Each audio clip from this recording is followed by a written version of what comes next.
ಹಿಂದೆ ಜೈಲ್ ಕಂಡು ಹೊರಗಡೆ ಬಂದಂಥ ಸಂದರ್ಭದಲ್ಲಿ ಡಿ ಕೆ ಶಿವಕುಮಾರ್ ಆಡಿದಂಥ ಮಾತುಗಳು ಆ ಸಂದರ್ಭದಲ್ಲಿ ಅದು ಎಷ್ಟು ಜನರಿಗೆ ಮುಟ್ಟುತ್ತೋ ಗೊತ್ತಿಲ್ಲ. ಡಿ ಕೆ ಶಿವಕುಮಾರ್ ಇದೇ ಮಾತನ್ನು ಹೇಳಿದರು, ನನ್ನನ್ನು ನೀವು ಏನಾದರೂ ಒಪ್ಕೊಳ್ಳಿಲ್ಲ ಅಂತಂದರೆ ಜೈಲಿಗೆ ಹಾಕ್ತೀವಿ, ನೀವೇನಾದರೂ ಒಪ್ಕೊಂಡ್ರೆ ಬಿ ಜೆ ಪಿಗೆ ಬಂದರೆ ನಿಮ್ಮನ್ನು DCM ಮಾಡ್ತೀವಿ. ಆದರೆ ನಾನು ಜೈಲನ್ನೇ ಆರಿಸ್ಕೊಂಡೆ. ಮತ್ತೊಂದು ಸರಿ ಡಿ ಕೆ ಅದೇ ಮಾತನ್ನು ಹೇಳಿದ್ದಾರೆ. ದೆಹಲಿಯಿಂದ ನನಗೆ ಫೋನ್ ಬಂತು, ಯಾರು ಮಾಡಿದರು ಅಂತ ಹೇಳಲ್ಲ, ಆಫರ್ ಕೊಟ್ಟಿತ್ತು, ನಿಮ್ಮನ್ನು DCM ಮಾಡ್ತೀವಿ ಅಂತ. ಆದರೆ ನಾನು ಯಾವುದೇ ಕಾರಣಕ್ಕೂ ಬರಲ್ಲ ಅಂತ ಹೇಳಿದೆ. ಪಕ್ಷ ನಿಷ್ಠೆ ತೋರಿಸಿದೆ. ಪಕ್ಷ ನಿಷ್ಠೆಯ ಬಗ್ಗೆ ಹಾಗಾದರೆ ಡಿ ಕೆ ಈ ಸಂದರ್ಭದಲ್ಲಿ ಯಾಕೆ ಮಾತಾಡಿದ್ರು? ಅವರ ಪುಸ್ತಕ ಬೇರೆ ಬಿಡುಗಡೆ ಆಗಿದೆ. ಈ ಸಂದರ್ಭದಲ್ಲೇ BJPಯ ಆಫರ್ ಬಗ್ಗೆನೂ ಕೂಡ ಡಿ ಕೆ ಶಿವಕುಮಾರ್ ಮಾತಾಡಿದ್ದಾರೆ. ನಿಮ್ಮನ್ನು ಬೇಕಾದರೆ DCM ಮಾಡ್ತೀವಿ, ಒಪ್ಕೊಳ್ಳಿಲ್ಲ ಅಂತಂತಂದರೆ ಜೈಲಿಗೆ ಹಾಕ್ತೀವಿ ಅಂತ BJP ಆಫರ್ ಕೊಡ್ತು.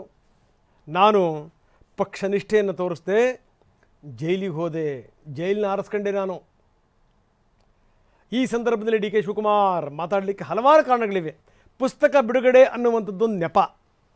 ಏನೇನು ಆಗ್ತಾ ಇದೆ ರಾಜ್ಯ ಸರ್ಕಾರದಲ್ಲಿ, ಯಾವ್ಯಾವ ಸ್ಟೇಟ್ಮೆಂಟ್ಗಳು ಹೆಂಗೆ ಬರ್ತಾ ಇವೆ, ಅದನ್ನೆಲ್ಲವನ್ನು ಕೂಡ ನಾವು ನೋಡ್ತಾ ಇದ್ದೀವಿ. ಸೊ ಇಂಥ ಸಂದರ್ಭದಲ್ಲಿ ಡಿ ಕೆ ಶಿವಕುಮಾರ್ ಆಡಿರುವಂಥ ಮಾತುಗಳಿದಾವಲ್ಲ, ವೆರಿ ವೆರಿ ಇಂಪಾರ್ಟೆಂಟ್.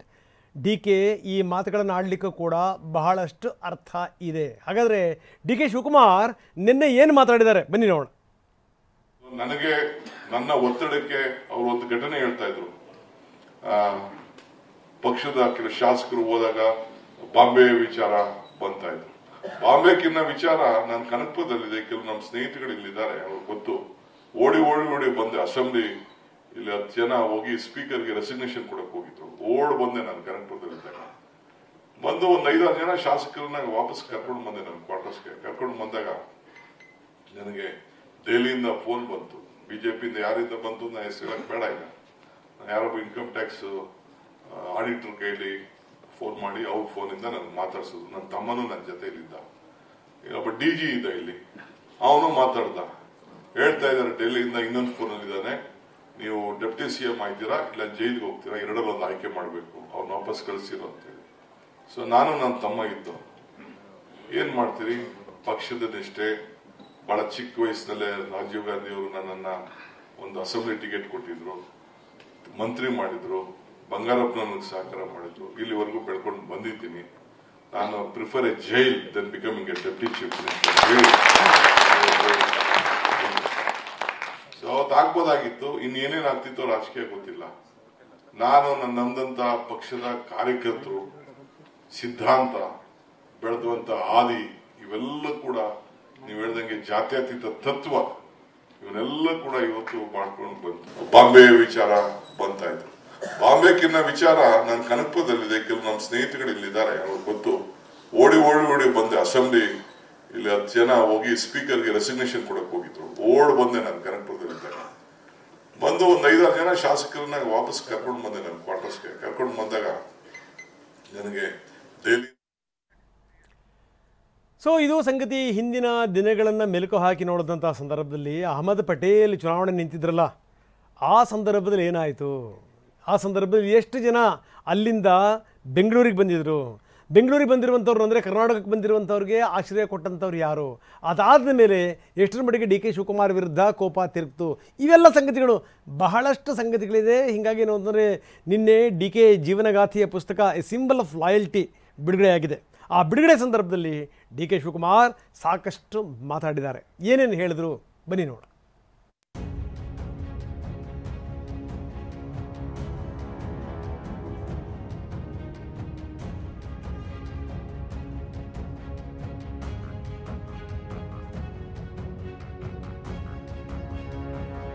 ಕಾಂಗ್ರೆಸ್ ಪಾಳೆಯದ ಟ್ರಬಲ್ ಶೂಟರ್, ರಾಜ್ಯ ರಾಜಕೀಯದ ಪವರ್ಫುಲ್ ಲೀಡರ್, ರಾಜಕೀಯ ತಂತ್ರಗಾರಿಕೆಯ ಮಾಸ್ಟರ್, ಸಿಎಂ ರೇಸ್ನಲ್ಲಿರೋ ನಾಯಕ DCM ಡಿ ಕೆ ಶಿವಕುಮಾರ್ ಸ್ಫೋಟಕ ಮಾಹಿತಿಯೊಂದನ್ನು ಬಿಚ್ಚಿಟ್ಟಿದ್ದಾರೆ. ನನಗೆ ದೆಹಲಿಯಿಂದ ಫೋನ್ ಬಂತು, ನೀವು ಡೆಪ್ಟಿ CM ಆಯ್ತೀರಾ ಇಲ್ಲ ಜೈಲಿಗೆ ಹೋಗ್ತೀರಾ, ಎರಡರಲ್ಲಿ ಒಂದು ಆಯ್ಕೆ ಮಾಡಬೇಕು, ಅವ್ರನ್ನ ವಾಪಸ್ ಕಳಿಸಿರೋ ಅಂತೇಳಿ. ಏನ್ ಮಾಡ್ತೀರಿ, ಪಕ್ಷದ ನಿಷ್ಠೆ. ನಾನು prefer a jail than becoming a deputy chief minister. DKShi ಜೀವನ ಪಯಣ ಕುರಿತು ಪುಸ್ತಕ ಬಿಡುಗಡೆ, ಹಲವು ವಿಚಾರ ಬಯಲು.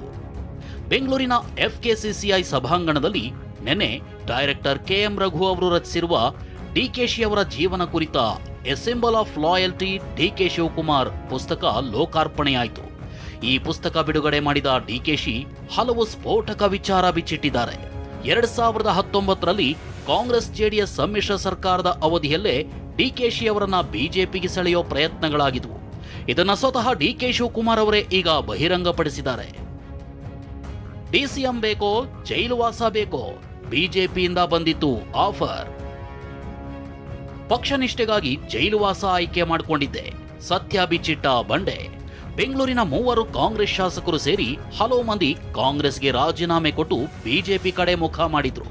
ಅವತ್ತು ಕನಕ್ಪುರದಲ್ಲಿದ್ದ ನಾನು ಓಡೋಡಿ ಬಂದು ನಮ್ಮ 5-6 ಶಾಸಕರನ್ನ ಕ್ವಾರ್ಟರ್ಸ್ಗೆ ಕರ್ಕೊಂಡು ಬಂದಿದ್ದೆ.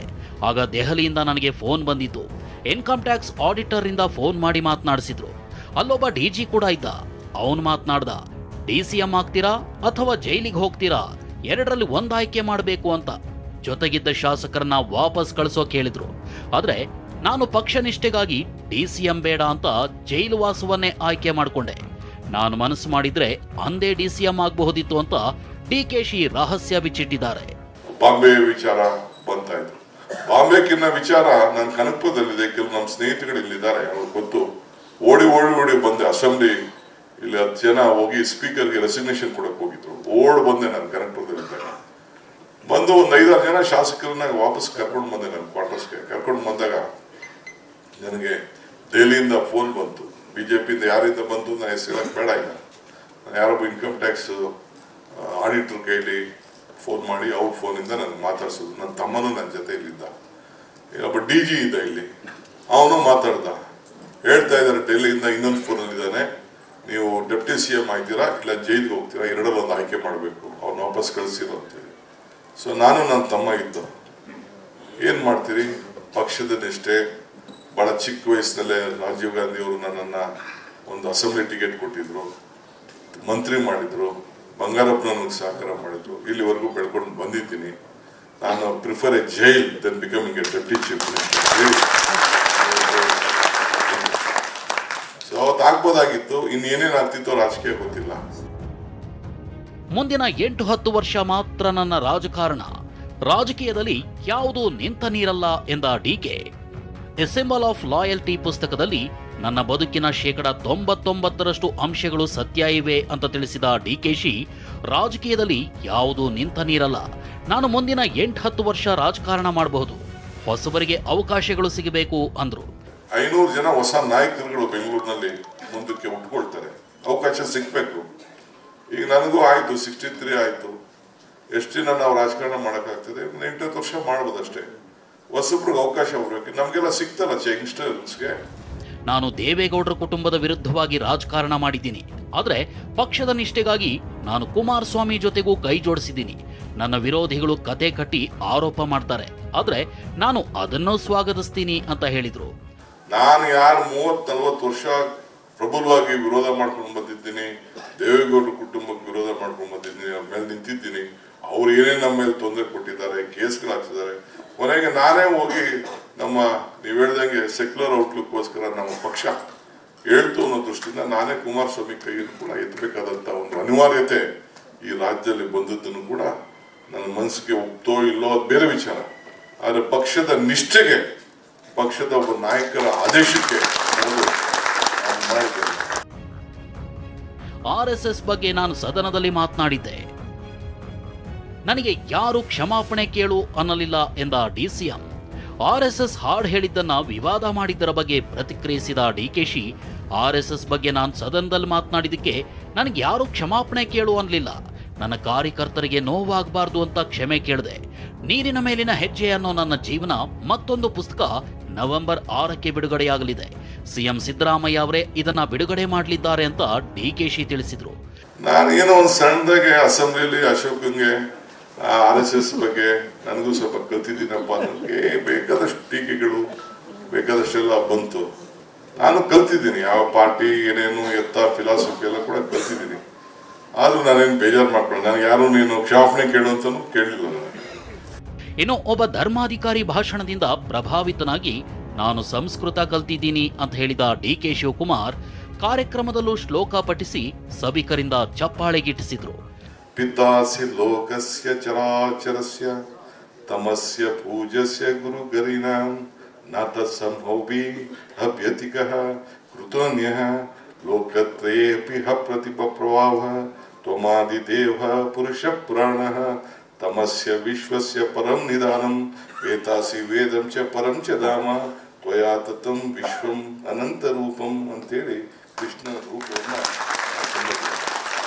ಹೇಳಿ ಕಾಂಗ್ರೆಸ್ ಪಾಳಯದಲ್ಲಿ ಟ್ರಬಲ್ ಶೂಟರ್ ಅಂತಾನೆ ಖ್ಯಾತಿ ಪಡೆದಿರೋ ಡಿಕೆ ಶಿವಕುಮಾರ್ ಪಕ್ಷ ನಿಷ್ಠೆಯನ್ನ ಕಾಂಗ್ರೆಸ್ನ ಪ್ರತಿಯೊಬ್ಬ ಕಾರ್ಯಕರ್ತರು ಹಾಡಿ ಹೊಗಳ್ತಾರೆ. ಎಂಥದ್ದೇ ಸಂದರ್ಭ ಬಂದರೂ ಡಿಕೆ ಶಿವಕುಮಾರ್ ಪಕ್ಷಕ್ಕೆ ವಿರುದ್ಧವಾಗಿ ಹೋಗೋದಿಲ್ಲ ಅನ್ನೋದನ್ನ ಅವರ ಆಪ್ತರು ಆಗಾಗ ನೆನಪಿಸ್ತಲೇ ಇರ್ತಾರೆ. ಇದೀಗ ಈ ಸಿಂಬಲ್ ಆಫ್ ಲಾಯಲ್ಟಿ ಅನ್ನೋ ಪುಸ್ತಕ ಬಿಡುಗಡೆ ಸಂದರ್ಭದಲ್ಲೂ ಡಿಕೆ ಶಿವಕುಮಾರ್ ಅವರ ಬಾಯಿಂದಲೇ ಹಲವು ರಹಸ್ಯಗಳು ಬಯಲಾಗಿವೆ. ಪ್ರಸನ್ನ ಗಾಂವ್ಕರ್, TV9 ಬೆಂಗಳೂರು.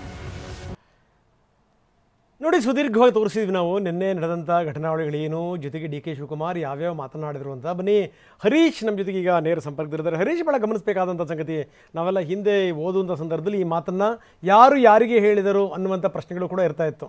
ಯಾವ ಸಂದರ್ಭದಲ್ಲಿ ಹೇಳಿದರು ಅನ್ನೋದು ಕೂಡ ಇನ್ನೊಂದು ಪ್ರಶ್ನೆ. ನೋಡಿ, ಡಿ ಕೆ ಶಿವಕುಮಾರ್ ಇತ್ತೀಚಿನ ದಿನಗಳಲ್ಲಿ ಅವರು ತಳೆದಿರುವಂಥ ಮೌನ, ಯಾವ್ಯಾವುದೋ ಸಂದರ್ಭದಲ್ಲಿ ಏನೇನೋ ಮಾತಾಡ್ತಾರೆ, ಮೈಮೇಲೆ ಹೇಳ್ತಾರೆ, ಪ್ರಶ್ನೆ ಬೇರೆ. ಆದರೆ ಈ ಅಧಿಕಾರ ಹಂಚಿಕೆ ವಿಚಾರಕ್ಕೆ ಸಂಬಂಧಪಟ್ಟಂಗೆ ಅಪ್ಪಿ ತಪ್ಪಿ ಡಿ ಕೆ ಶಿವಕುಮಾರ್ ಏನೂ ಮಾತಾಡಲ್ಲ.